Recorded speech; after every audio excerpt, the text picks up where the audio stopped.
नमस्कार साथियों, पथिक एकेडमी यूट्यूब चैनल पर आप सभी का हार्दिक स्वागत है। आज हम अध्याय 13 की दूसरी और अंतिम क्लास करने जा रहे हैं। क्लास शुरू करने से पहले उन सभी साथियों का बहुत बहुत धन्यवाद जिन्होंने हमारी क्लास को शेयर किया।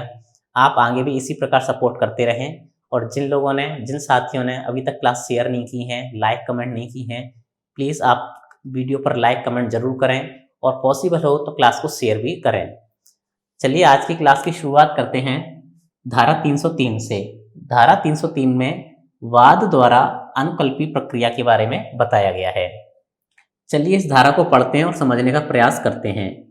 इस धारा में दिया है, अधिनियम के द्वारा अनुज्ञता प्रक्रिया, प्रतिकर, व्यय प्रभार, नुकसान की रकम या अन्य किसी रकम या उसके किसी भाग की वसूली में विफल रहने की दशा में उसके संदाय के दायी व्यक्ति पर सक्षम न्यायालय में वाद लाना नगर पालिका के लिए विधिपूर्ण होगा।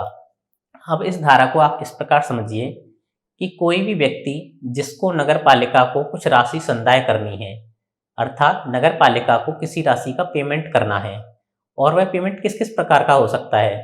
यदि किसी व्यक्ति ने नगर पालिका से किसी कार्य के लिए परमिशन मांगी और उस परमिशन के साथ कुछ फीस भी देनी थी और व्यक्ति ने वह फीस नहीं दी है, हो सकता है व्यक्ति को कोई अन्य प्रकार का प्रतिकर या रीपेमेंट जो होते हैं वह नगर पालिका को करने हो सकता है कोई व्यय प्रभार नगर पालिका को देना हो और वह व्यक्ति नहीं देता है और नगर पालिका उस व्यक्ति से इस प्रकार के पेमेंट या रकम को वसूलने में विफल रहती है, तो उस दशा में नगर पालिका किसी सक्षम न्यायालय के समक्ष जा सकती है और उस व्यक्ति पर वाद ला सकती है।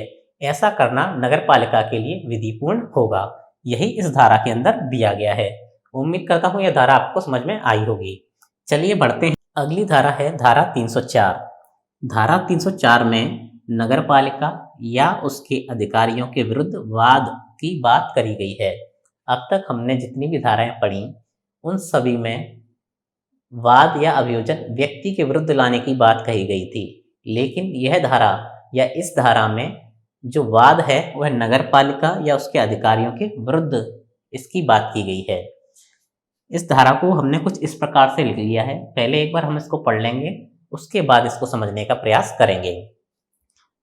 नगर पालिका या नगर पालिका के अध्यक्ष, उपाध्यक्ष, अधिकारी, कर्मचारी, सदस्य या इनके निर्देश के अधीन कार्य करने वाले व्यक्ति पर कोई वाद संस्थित नहीं किया जाएगा जब तक लिखित नोटिस जिसमें वाद हेतुक अनुतोष का स्वरूप, दावाकृत प्रतिकर, आश्रित वादी का नाम, निवास स्थान आदि शामिल होंगे, ऐसा नोटिस देने के पश्चात 2 माह समाप्त ना हो गए हों तब तक वाद नहीं लाया जाएगा। अब आप इसको समझने का प्रयास करिए। यहाँ हम बात कर रहे हैं सबसे पहले नगर पालिका।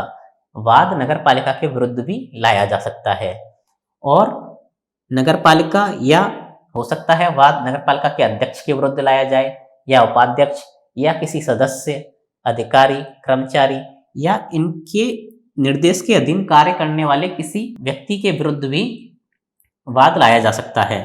पर यहाँ दिया गया है कि वाद कब तक संस्थित नहीं किया जाएगा, जब तक लिखित नोटिस जिसमें वाद हेतुक अर्थात वाद का कारण आपको नोटिस के अंदर बताना पड़ेगा, अनुतोष का स्वरूप अर्थात जिस रिलीफ की आप मांग कर रहे हैं उसका स्वरूप क्या होगा, और दावाकृत प्रतिकर अर्थात जो रकम रिलीफ के रूप में मांगी जा रही है उसके बारे में आपको नोटिस में बताना होगा। आश्रित वादी का नाम और निवास स्थान भी आपको नोटिस के अंदर बताना होगा।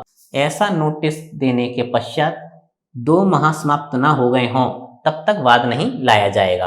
अब इसे एक बार पूरी तरीके से समझने का प्रयास करें तो इसमें यही दिया गया है कि जो नगर पालिका है, नगर पालिका के अध्यक्ष हैं, उपाध्यक्ष हैं, सदस्य हैं, अधिकारी हैं, कर्मचारी हैं या उनके अधीन कार्य करने वाला कोई अन्य व्यक्ति है, उनके विरुद्ध वाद जब तक नहीं लाया जा सकता है जब तक कोई लिखित नोटिस जो वाद से संबंधित हो वह लिखित नोटिस दिया जाएगा। लिखित नोटिस देने के पश्चात जब तक 2 माह का समय समाप्त ना हो जाए तब तक वाद नहीं लाया जा सकता है। अर्थात अगर देखें तो इसका उल्टा हम देखें तो जब नोटिस दे दिया जाए उसके बाद जब 2 माह समाप्त हो जाएं उसके बाद वाद लाया जा सकता है। 2 माह समाप्त होने से पूर्व वाद नहीं लाया जा सकेगा। आगे धारा 304 में यह पॉइंट है कि जो लिखित नोटिस हम वाद के लिए देने वाले हैं, वह लिखित नोटिस यदि नगरपालिका के लिए है तो फिर वह कार्यालय में दिया जाएगा, और यदि वह लिखित नोटिस अध्यक्ष, उपाध्यक्ष, सदस्य, अधिकारी, कर्मचारी और व्यक्ति है के लिए है तो उस दशा में वह नोटिस कार्यालय या फिर उसके निवास स्थान पर दिया जाएगा। धारा 304 में दूसरा पॉइंट है, कोई कार्यवाही वाद हेतुकों के उद्भूत होने के पश्चात अगले 6 माह के भीतर प्रारंभ की जाएगी। अर्थात जो भी कार्यवाही की हम बात कर रहे हैं वह कार्यवाही वाद हेतु अर्थात वाद का जो कारण है उसके उद्भूत होने के पश्चात, यानी कि जैसे ही वाद के कारण का पता लगेगा उसके 6 माह के भीतर भीतर कार्यवाही प्रारंभ की जाएगी। यहाँ केवल उस कंडीशन में छूट दी गई है सिवाय उस दशा के जब वह स्थावर संपत्ति की प्रत्युद्धरण और या उसके हक की घोषणा के लिए कार्यवाही हो। तो यहाँ केवल उस कंडीशन में छूट दी गई है जब मामला स्थावर संपत्ति की रिकवरी और उसके हक की घोषणा की कार्यवाही से संबंधित हो। तो यह धारा 304 के अंदर दिया गया है। अब हम आगे की धारा को देखते हैं। अगली धारा है धारा 305, जिसके अंदर कतिपय मामलों में सिविल न्यायालयों द्वारा अस्थायी निषेधाज्ञा का मंजूर नहीं किया जाने के बारे में बताया गया है। इस धारा के अंदर 2 पॉइंट दिए गए हैं जिन्हें हम एक एक करके समझने का प्रयास करेंगे। इन दोनों पॉइंटों को हमने इस प्रकार से लिख लिया है। पहले हम इन्हें एक बार पढ़ लेंगे, फिर इन्हें समझने का प्रयास करेंगे। पहले पॉइंट में दिया गया है, नगरपालिका या उसकी समिति या उप समिति के अध्यक्ष, उपाध्यक्ष, सदस्य, अधिकारी और कर्मचारी को उनकी शक्तियों के प्रयोग या कृत्यों का निर्वहन करने से किसी व्यक्ति को इस आधार पर अवरुद्ध करते हुए कि उसका निर्वाचन या नियुक्ति सम्यक रूप से नहीं हुई है, कोई सिविल न्यायालय वाद के अनुक्रम में ऐसा व्यादेश अर्थात निषेधाज्ञा या अंतरिम आदेश नहीं देगा। अब इस पॉइंट का अर्थ आप इस प्रकार समझिए कि कोई भी सिविल न्यायालय है वह किसी वाद के अनुक्रम में नगरपालिका या उसकी समिति या उपसमिति के जो अध्यक्ष होंगे, उपाध्यक्ष होंगे, सदस्य, अधिकारी या कर्मचारी को उनकी शक्तियों का प्रयोग करने से या उनके कर्तव्यों के निर्वहन करने से इस आधार पर नहीं रोक सकते हैं कि उनका निर्वाचन अर्थात अध्यक्ष, उपाध्यक्ष और सदस्यों का तो निर्वाचन होता है और नियुक्ति और अधिकारी और कर्मचारी के संबंध में नियुक्ति, उनका निर्वाचन और नियुक्ति सम्यक रूप से नहीं हुई है। इस आधार पर उनको अवरुद्ध करते हुए कोई भी सिविल न्यायालय ऐसा अस्थायी आदेश या अंतरिम आदेश जारी नहीं करेगा। यह इस पॉइंट का अर्थ हो जाएगा। अगला पॉइंट है, नगरपालिका या उसकी समिति या उप समिति या व्यक्तियों को कोई निर्वाचन करवाने या विशिष्ट रीति से निर्वाचन करवाने से अवरुद्ध करते हुए कोई न्यायालय वाद के अनुक्रम में ऐसा अस्थायी व्यादेश या कोई अंतरिम आदेश नहीं देगा। इस पॉइंट का अर्थ आप इस प्रकार समझिए कि कोई भी न्यायालय है वह नगरपालिका को, उसकी समिति को या उपसमिति को किसी प्रकार से निर्वाचन करवाने या विशिष्ट रीति से निर्वाचन कराने के लिए अवरुद्ध नहीं करेगा और ना ही उसके संबंध में कोई अंतरिम आदेश या व्यादेश जारी करेगा। तो यह इस धारा का अर्थ हो जाएगा। उम्मीद करता हूँ ये दोनों पॉइंट आपको समझ में आए होंगे। अगली धारा है धारा 306, जिसमें समझौता करने की शक्ति के बारे में बताया गया है, जिसको हम निम्न पॉइंट के माध्यम से समझेंगे। पहला पॉइंट है, नगरपालिका उसके द्वारा या उसके विरुद्ध संस्थित किसी वाद के संबंध में या किसी संविदा से उद्भूत होने वाले किसी दावे या मांग के संबंध में ऐसी धनराशि या अन्य प्रतिकर पर जो वह उचित समझे प्रशमन या समझौता कर सकेगी। अब इस पॉइंट का अर्थ समझिए। इस पॉइंट में यह बताया गया है कि या तो कोई वाद नगरपालिका के द्वारा किया गया हो या फिर हो सकता है वह वाद नगरपालिका के ही विरुद्ध हो, फिर किसी संविदा के संबंध में किसी प्रकार की दावा या मांग हो। तो इन सभी के संबंध में नगरपालिका किसी धनराशि पर या किसी प्रतिकर पर जो भी वह उचित समझे समझौता कर सकेगी। यहाँ इस पॉइंट का अर्थ यह हो जाएगा, अगर आप और अच्छे समझें कि नगरपालिका समझौता करना चाहती है और नगरपालिका दोनों स्थितियों में समझौता कर सकती है, या तो उसके विरुद्ध वाद हो या उसने किसी अन्य व्यक्ति पर वाद किया हो, दोनों स्थिति में समझौता कर सकती है। और समझौता करने के लिए हो सकता है उसे धनराशि प्राप्त हो रही हो या उसे धनराशि देनी पड़े। तो दोनों स्थितियां हो सकती हैं, या तो नगरपालिका को धनराशि देनी पड़ सकती है व्यक्ति को समझौते के लिए, या व्यक्ति से समझौता हो तब धनराशि लेनी पड़ सकती है। तो नगरपालिका इस स्थिति में जो भी धनराशि या प्रतिकर जो उसे उचित लगे उस राशि पर प्रशमन या समझौता कर सकती है। इसी में अगला पॉइंट यह दिया है कि परंतु यदि किसी संविदा के लिए मंजूरी अपेक्षित है तो समझौते के लिए भी मंजूरी आवश्यक होगी।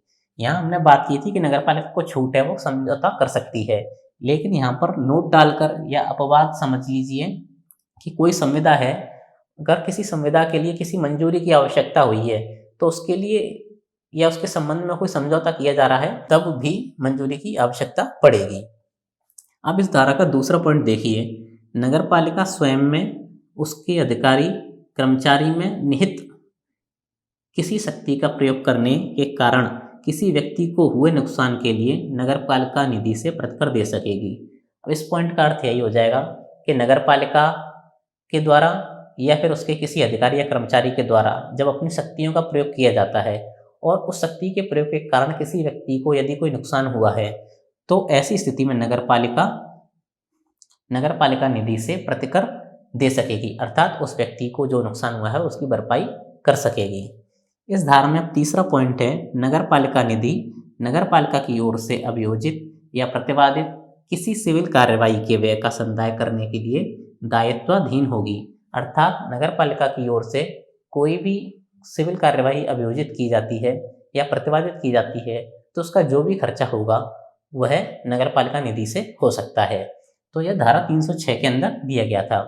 अब हम अगली धारा देखते हैं, धारा 307। इसमें नगरपालिक अभिलेखों को साबित करने की रीति के बारे में बताया गया है। इस धारा में बताया है, नगरपालिका के कब्जे में किसी रसीद, आवेदन पत्र, रेखांक, नोटिस, आदेश की प्रति, किसी रजिस्टर या अन्य दस्तावेज की प्रविष्टि को उसके वैध अभिरक्षक द्वारा या इसके लिए प्राधिकृत अन्य व्यक्ति के द्वारा सम्यक रूप से प्रमाणित कर दिया जाए तो उसे प्रथम दृष्टया साक्ष्य के रूप में ग्रहण किया जा सकता है और उसमें अभिलिखित मामलों और समव्यवहारों को साक्ष्य के रूप में उस सीमा तक ग्रहण किया जाएगा जहां तक मूल दस्तावेज में ग्राह्य होते हैं। अब इस धारा के अर्थ को समझिए। इस धारा में यह बताया गया है कि नगरपालिका के कब्जे में जो भी रसीद होती हैं, आवेदन पत्र हो सकते हैं, रेखांक, नोटिस या किसी आदेश की कॉपी या फिर किसी रजिस्टर या अन्य दस्तावेज में कोई प्रविष्टि अर्थात एंट्री है, किसी रजिस्टर या किसी अन्य डॉक्यूमेंट्स में किसी प्रकार की एंट्री है, यदि इन सभी को नगरपालिका के अंदर जो एक कर्मचारी अधिकारी है जिसकी अभिरक्षा में ये सभी डॉक्यूमेंट्स इत्यादि रहते हैं, वह यदि इनको प्रमाणित कर दे या फिर नगरपालिका के द्वारा इस कार्य के लिए प्राधिकृत कोई अन्य अधिकारी या व्यक्ति इन सभी डॉक्यूमेंट्स को यदि प्रमाणित कर दे तो इस प्रकार के सभी डॉक्यूमेंट्स को प्रथम दृष्टया साक्ष्य के रूप में ग्रहण किया जा सकता है। अर्थात यदि कहीं आपको सबूत या साक्ष्य पेश करने हो न्यायालय में तो ये मान्य होंगे। और आगे दिया गया है कि इसमें अभिलिखित मामलों और समव्यवहारों को अर्थात इन सभी रसीद, आवेदन क्रमांक, नोटिस या फिर रजिस्टर की जो एंट्रियां हैं, इसमें जो भी अभिलिखित मामले या समव्यवहार हैं उनको उस सीमा तक ग्रहण किया जाएगा जितने कि मूल दस्तावेज में होते हैं। इसका अर्थ भी यही हो जाएगा कि मान लीजिए कोई डॉक्यूमेंट्स किसी न्यायालय इत्यादि में पेश किया गया तो जो मूल डॉक्यूमेंट्स में जितनी प्रविष्टियां होती हैं या मूल कोई रसीद है या डॉक्यूमेंट्स है उसके जितने भाग को साक्ष्य के रूप में ग्रहण किया जाएगा उसके बराबर ही इन सभी डॉक्यूमेंट्स जो कि प्रमाणित होंगे के व्यवहारों को ग्रहण किया जाएगा। तो यह धारा 307 के अंदर दिया गया है। अब हम आगे की एक लास्ट जो अंतिम इस अध्याय की धारा है उसको देखेंगे, धारा 308। धारा 308 में दस्तावेज प्रस्तुत करने के लिए नगरपालिका के कर्मचारियों को समन करने पर निर्बंधन है। अब इस धारा में जो पॉइंट दिए गए हैं पहले हम उसे पढ़ेंगे, उसके बाद इसको समझने का प्रयास करेंगे। नगरपालिका के किसी भी अधिकारी या कर्मचारी से किसी भी विधिक कार्यवाही में जिसमें नगरपालिका पक्षकार नहीं है कोई रजिस्टर या दस्तावेज जिसकी विषय वस्तु पूर्ववर्ती धारा के अधीन प्रमाणित प्रतिलिपि द्वारा साबित की जा सकती है प्रस्तुत करने या उसमें अभिलिखित मामलों या समव्यवहारों को साबित करने के लिए साक्षी के रूप में उपसंजात होने अर्थात हाजिर होने की अपेक्षा नहीं की जाएगी, जब तक कि विशेष कारण से न्यायालय के आदेश द्वारा ऐसी अपेक्षा ना की जाए। इस धारा का अर्थ यही हो जाएगा कि नगरपालिका के किसी भी अधिकारी कर्मचारी को किसी भी विधिक कार्यवाही में कोई रजिस्टर या दस्तावेज प्रस्तुत करने के लिए या उसके अभिलेखित मामलों और समव्यवहार को साबित करने के लिए साक्षी या गवाह के रूप में पेश होने की अपेक्षा नहीं की जाएगी। ऐसा केवल जब ही किया जा सकता है जब किसी विशेष कारण से न्यायालय के आदेश द्वारा ऐसी अपेक्षा की जाए। और इसको यदि हम सरल भाषा में समझने का प्रयास करें तो जो धारा में लिखा हुआ है ऊपर कि नगरपालिका के किसी भी कर्मचारी को समन करने पर निर्बंधन है, अर्थात नगरपालिका के किसी भी अधिकारी या कर्मचारी को गवाह के रूप में रजिस्टर या दस्तावेज प्रस्तुत करने के लिए न्यायालय में नहीं बुलाया जाएगा। केवल उसी स्थिति में बुलाया जा सकता है जब कोई विशेष कारण रहा हो और न्यायालय आदेश के द्वारा ऐसी अपेक्षा करे। यह इस धारा का अर्थ हो जाएगा। उम्मीद करता हूँ यह धारा आपको समझ में आई होगी। यहाँ हमारा अध्याय 13 समाप्त होता है। अध्याय 13 की एक MCQ क्लासेस और शेष रखी है, जिसमें हम इन सभी धाराओं का एक बार पुनः रिवीजन कर लेंगे और प्रश्नों के माध्यम से समझने का प्रयास करेंगे। अगर आपको आज की वीडियो पसंद आई हो तो वीडियो को लाइक जरूर करें, चैनल को सब्सक्राइब करें, वीडियो को आगे भी अपने साथी मित्रों के साथ शेयर करें। वीडियो देखने के लिए आपका बहुत बहुत धन्यवाद।